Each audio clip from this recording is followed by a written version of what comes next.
Hello बच्चों, तो कैसे हैं आप लोग। उम्मीद करता हूं कि आप लोग बढ़िया होंगे। आपका अपने यूट्यूब चैनल करियर मार्गदर्शन क्लासेज में आपका बहुत बहुत स्वागत करता हूं। आज हम लोग पढ़ने वाले हैं फिजिक्स। फिजिक्स में कौन सा चैप्टर पढ़ने वाला है? फिजिक्स में पहला चैप्टर पढ़ने वाला है। कौन सा चैप्टर? पहला चैप्टर। एक प्रकाश है, प्रकाश का प्रवर्तन पहला चैप्टर का नाम है। यही आज पढ़ने वाले हैं पूरा डिटेल में। यहीं से आपका बहुत सारा क्वेश्चन आता है बोर्ड एग्जाम में। तो चलिए हम लोग पढ़ते हैं कि प्रकाश क्या है, प्रकाश का गुण क्या है। क्लियर? चलिए आगे हम लोग बढ़ते हैं। जिसमें है कि प्रकाश, पहला क्या चाहिए? प्रकाश। प्रकाश एक प्रकार की ऊर्जा है। प्रकाश एक प्रकार की क्या है? ऊर्जा है। तो हम लिखेंगे प्रकाश एक प्रकार की ऊर्जा है। ऊर्जा है, क्या चाहिए? ऊर्जा है जो हमें जो हमें देखने की देखने की क्षमता देखने की क्षमता प्रदान करती है। प्रदान करती है।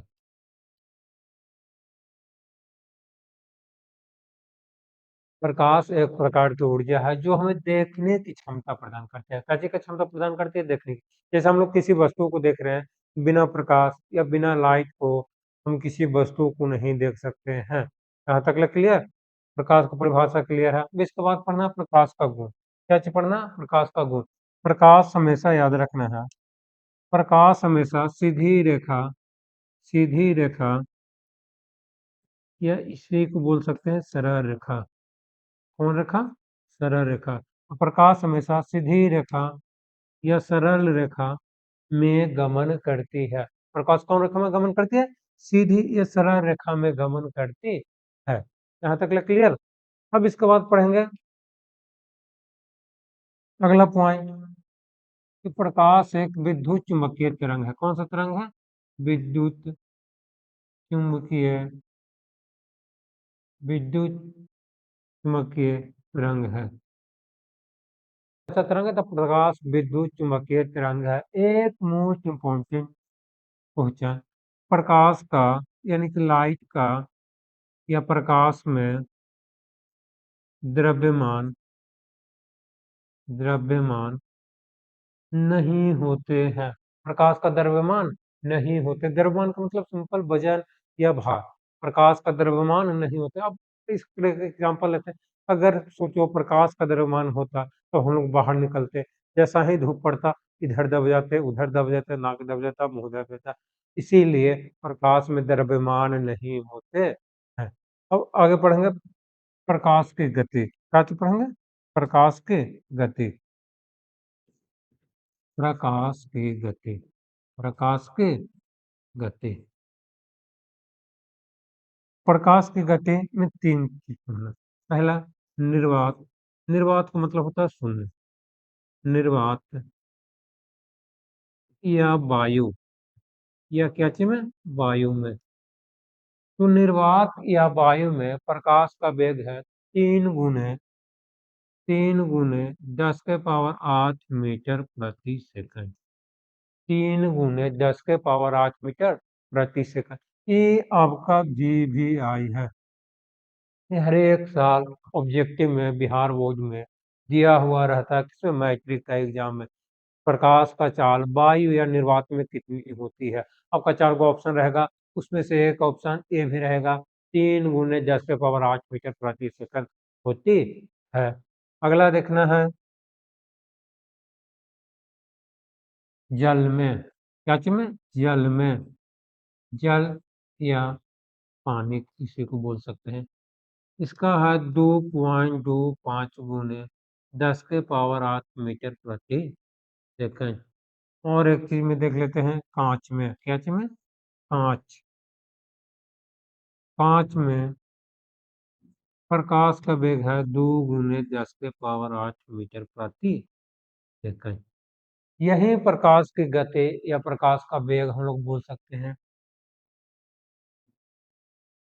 पूछ देगा कि प्रकाश का वेग शून्य या निर्वात में कितनी होती है। निर्वात मतलब जहाँ हवा नहीं होती, जहाँ हवा नहीं होती। तो कोई पूछ देगा कि निर्वात में प्रकाश का वेग कितनी होती है? 3 × 10⁻⁸मीटर प्रति सेकंड होती है। यहाँ तक क्लियर? ऐसा करते हैं कि यहाँ तक क्लियर हो गया होगा। तो हम लोग आगे बढ़ते हैं।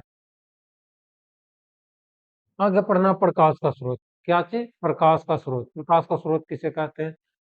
जिससे प्रकाश निकलती है, यानी कोई वस्तु से प्रकाश निकल रहा है, उसी को क्या कहेंगे? प्रकाश का स्रोत कहा जाता है। यानी कि जिस वस्तु से जिस वस्तु से प्रकाश निकलती हो, जिस वस्तु से प्रकाश निकलती है। यहाँ तक क्लियर? कि जिस वस्तु से प्रकाश निकलते उसी को कहते हैं प्रकाश स्रोत। प्रकाश का क्या चाहिए? स्रोत। प्रकाश का स्रोत दो प्रकार का होता है, एक प्राकृतिक, दूसरा होता है कृत्रिम। क्या चाहिए होता है? प्राकृतिक, दूसरा होता है कृत्रिम।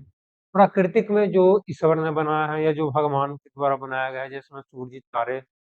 क्लियर? कृत्रिम जो इंसान बनाया है, जिसमें बल्ब मोमबत्ती। यहाँ तक क्लियर? अब ये सब सारे चीजें से क्या चीज मिलता है हमको? प्रकाश मिल रहा है। क्या चीज मिल रहा है? प्रकाश। जैसे में सूर्य से प्रकाश मिलता है, जी हाँ मिलता है।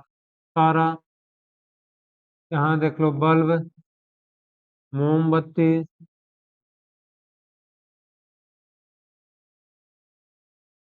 ईटी से ईटी से। यहाँ तक क्लियर? अब हम लोग आगे बढ़ते हैं कि प्रादीप्त वस्तु क्या चीज है। प्रादीप्त वस्तु क्या चीज है? वैसा वस्तु जो प्रकाश उत्सर्जित करता है। वैसा वस्तु जो क्या चीज करता है? प्रकाश उत्सर्जित करता है।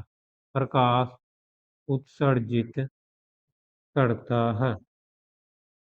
प्रकाश उत्सर्जित करता। अब कौन कौन वस्तु प्रकाश उत्सर्जित करता है, इनके प्रकाश देता है? एग्जाम्पल यहाँ पर ले लो। एग्जाम्पल: सूरज, तारे, बल्ब, मोमबत्ती इत्यादि। मोमबत्ती इत्यादि। यहाँ तक क्लियर? आशा करते हैं कि यहाँ तक क्लियर हो गया होगा। अब हम लोग आगे बढ़ते हैं। अब इसमें पढ़ना अप्रदीप्त वस्तु। कैसा वस्तु? अप्रदीप्त। अप्रदीप्त मतलब जिससे प्रकाश नहीं निकलते, यानी कि जो प्रकाश उत्सर्जित नहीं करता है। तो यहाँ पे अप्रदीप्त है। इससे प्रकाश, यानी कि प्रकाश उत्सर्जित उत्सर्जित नहीं करता है। नहीं करता है। यहाँ तक क्लियर? अप्रदीप्त वस्तु किसे कहेंगे? वैसा वस्तु जो प्रकाश उत्सर्जित नहीं करता है। क्लियर? जैसे में एक एग्जाम्पल लिख लो। जैसे में एक कॉपी, किताब, ईटी से। एक भी आया है इसमें चंद्रमा, स्टार मार्क में। क्या चाहिए? चंद्रमा। चंद्रमा एक अदीप्त अदीप्त वस्तु है। अबे ये आपका बोर्ड एग्जाम में पूछता है कि चंद्रमा कौन सी वस्तु है? प्रादीप्त, अप्रादीप्त, दोनों इनमें से कोई नहीं। तो चंद्रमा कैसी वस्तु है? अदीप्त वस्तु। अदीप्त वस्तु क्यों कहें? क्योंकि यह, इसका खुद का प्रकाश नहीं होता है। ये किसके प्रकाश से चमकता है? दूसरे के प्रकाश से चमकता है। जब सूर्य का प्रकाश चंद्रमा पर पड़ती है, जब सूर्य का प्रकाश किस पे पड़ती है? चंद्रमा पे पड़ती है, तब ये चंद्रमा परिवर्तन कर सूर्य का प्रकाश को चमकता है। क्या करता है? चमकता है। ठीक है? इसीलिए हम बोल सकते हैं कि चंद्रमा एक अदीप्त वस्तु है, क्योंकि यह किसके प्रकाश से चमक रहा है? सूर्य के प्रकाश से चमक रहा है। किसके प्रकाश से? सूर्य के प्रकाश से चमक रहा है। इसीलिए चंद्रमा को कौन सी वस्तु कहा गया है? अप्रादीप्त या अदीप्त भी इसको कह सकते हैं। ये क्वेश्चन आपका बोर्ड एग्जाम में बार बार पूछा जाता है कि चंद्रमा कैसे वस्तु है? प्रादीप्त है, अप्रादीप्त है, दोनों है, इनमें से कोई नहीं। तो चंद्रमा कैसी वस्तु है? अदीप्त है, या तो बोल सकते हैं अप्रादीप्त है। यहाँ तक क्लियर? अब हम लोग आगे बढ़ते हैं। अब पढ़ना है प्रकाश की किरणें। क्या चीज पढ़ना है? प्रकाश की किरणें। तो किरण किसे कहते हैं? किरण किसे कहते हैं? तो प्रकाश, प्र- जिस पथ पर गमन करती है, गमन करती है, प्रकाश जिस पथ पर गमन करते हैं उसे क्या कहते हैं? किरण कहते हैं। प्रकाश जिस पथ पर गमन करते हैं उसे क्या कहते हैं? किरण कहते हैं। अभी यहाँ पे हम लोग एक सूर्य बनाते हैं, क्या चीज बनाते हैं? सूर्य बनाते हैं। अब इससे जितना प्रकाश निकला किसी न किसी पथ पर गमन करती है, इसी को क्या चीज कहते हैं? किरण कहते हैं। क्या चीज कहते हैं? किरण कहते हैं। क्या चीज कहते हैं? किरण कहते हैं। अब किरण पुंज किसे कहते हैं? यही सारा किरणों के समूह को, क्या चीज के समूह को? किरण के समूह को किरण पुंज कहते हैं। किरणों को समूह को क्या कहते हैं? किरण पुंज कहते हैं। किरण किसे कहते हैं? यानी कि प्रकाश जिस पथ पर गमन करती है उसे ही किरण कहते हैं। यहाँ तक क्लियर? आशा करता हूँ कि यहाँ तक कोई दिक्कत ना होगा। अगर दिक्कत है तो कमेंट में जरूर बताइएगा। आगे बढ़ते हैं हम लोग। अब पढ़ना है कि किरण पुंज तीन प्रकार के होते हैं। कितने प्रकार के होते हैं? तीन प्रकार के होते हैं। ये भी क्वेश्चन आपका बोर्ड एग्जाम में बहुत बार पूछा गया है। ये भी क्वेश्चन आपका बोर्ड एग्जाम में बहुत बार पूछा गया है कि किरण पुंज कितने प्रकार के होते हैं? एक, दो, तीन, चार। ऑप्शन आपके चार को रहेंगे। किरण पुंज कितने प्रकार के होते हैं? तीन प्रकार के होते हैं। यहाँ पे सबका नाम लिखा हुआ। अब सारे किरण पुंज, समांतर किरण पुंज, अभी सारे किरण पुंज। अब सारे किरण पुंज किसे कहते हैं? बारी बारी से हम लोग पढ़ते हैं। अब सारे किरण पुंज क्या है? वैसा किरण पुंज जिससे एक बिंदु से सारी किरणें चारों तरफ फैल रही है। जिस यहाँ पे एक बिंदु है, इसके चारों तरफ किरणें क्या हो रही? फैल रही है। इसी को कौन किरण पुंज कहते हैं? अब सारे किरण पुंज कहते हैं। अगले नेक्स्ट देखते हैं। समानांतर किरण पुंज। कौन किरण पुंज? समानांतर किरण पुंज। तो वैसा किरण पुंज जिसके किरणें एक दूसरे के समानांतर हो। समानांतर का मतलब कभी प्रतिच्छेद नहीं करती, वो सीधे निकल जाती। क्लियर? वह सीधे निकल जाती है। तो वैसा किरण पुंज एक किरणों का समूह है, इसलिए किरण पुंज हुआ। तो वैसा किरण पुंज जिसके किरणें एक दूसरे के समानांतर होती है उसे कौन किरण पुंज कहते हैं? समांतर किरण पुंज कहते हैं। यहाँ तक क्लियर? अब आगे बढ़ते हैं। तीसरा है अभिसारी किरण पुंज। कौन किरण पुंज? अभिसारी किरण पुंज। वैसा किरण पुंज जिसमें सभी किरणें एक बिंदु पर आकर मिल रही है। देखो, सारा का सारा किरण है जो के बिंदु पर मिल रही, एक बिंदु पर मिलती है, उसे कौन किरण पुंज? ये सारे किरण पुंज कहते हैं। यहाँ तक क्लियर? तीनों किरण पुंज क्लियर हो गए। किरण पुंज कितने प्रकार के? तीन प्रकार के होते हैं। अब सारे, समानांतर, अभिसारी। अब सारे किरण पुंज क्या होता है? एक जगह से चारों तरफ फैला, जो एक जगह से चारों तरफ फैल गया, इसे कौन किरण पुंज? अब सारे किरण पुंज। समानांतर, एक दूसरे के समानांतर होते हैं। एक दूसरे के क्या होते हैं? समानांतर, यानी कि पैरेलल। अब उसके बाद होता है अभिसारे किरणपुंज। एक जगह पे सब आके इकट्ठा होता है। कहाँ पे इकट्ठा होता है? एक जगह पे। इधर उधर कहीं भी रहे, एक जगह पे इकट्ठा हो रहा है, उससे कौन किरणपुंज? अभिसारे किरणपुंज, जिसमें सभी किरणें एक जगह पे इकट्ठा होती है। आगे नेक्स्ट हम लोग बढ़ते हैं। आगे पढ़ते हैं पारदर्शी पदार्थ, अपारदर्शी पदार्थ, पारभासी पदार्थ। क्लियर? ये तीन प्रकार के पढ़ना है। पहला क्या है? पारदर्शी। वैसा पदार्थ जिससे हम लोग आर पार देख सकते हैं। आर पार क्या चीज कर सकते हैं? देख सकते हैं। जैसे में शीशा। क्या चीज है? शीशा। वायु, या साफ या स्वच्छ जल। जैसे में एक कांच के गिलास में, शीशा के गिलास में जल ले लो, जल के भी इस तरफ से उस तरफ दिखाई देता है, यानी कि आर पार दिखाई देता है। और इसी यहाँ तक क्लियर? अब वह पारदर्शी पदार्थ का मतलब हो जिसका आर पार दिख सके, जिसका आर पार दर्शन हो सके। यहाँ तक क्लियर? पारभासी पदार्थ वैसा पदार्थ जिससे थोड़ा बहुत आर पार दिखाई देता है। जैसे में घिसा हुआ कांच, घिसा हुआ कांच, घिसा हुआ कांच या शीशा। क्लियर?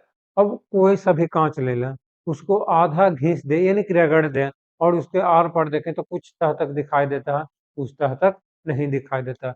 जैसे में तेल से, तेल से भींगा कागज, तेल से भींगा कागज।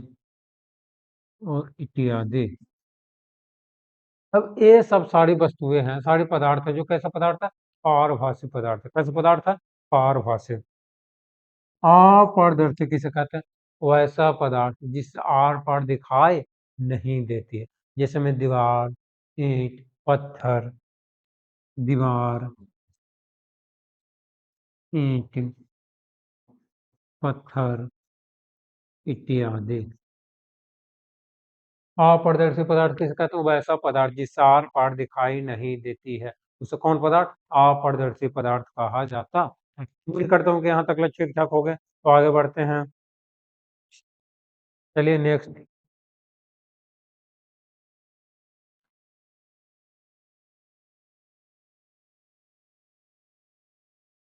आज की क्लास इतना ही रहने देते हैं, इसके बाद हम लोग को पढ़ना है प्रकाश का परिवर्तन। उसमें एक क्लास और लगेगा, प्रकाश का परिवर्तन क्या है, नियम कितने हैं, सारा का सारा पढ़ने के बाद जाएंगे दर्पण पे। आज के लिए इतना ही क्लास।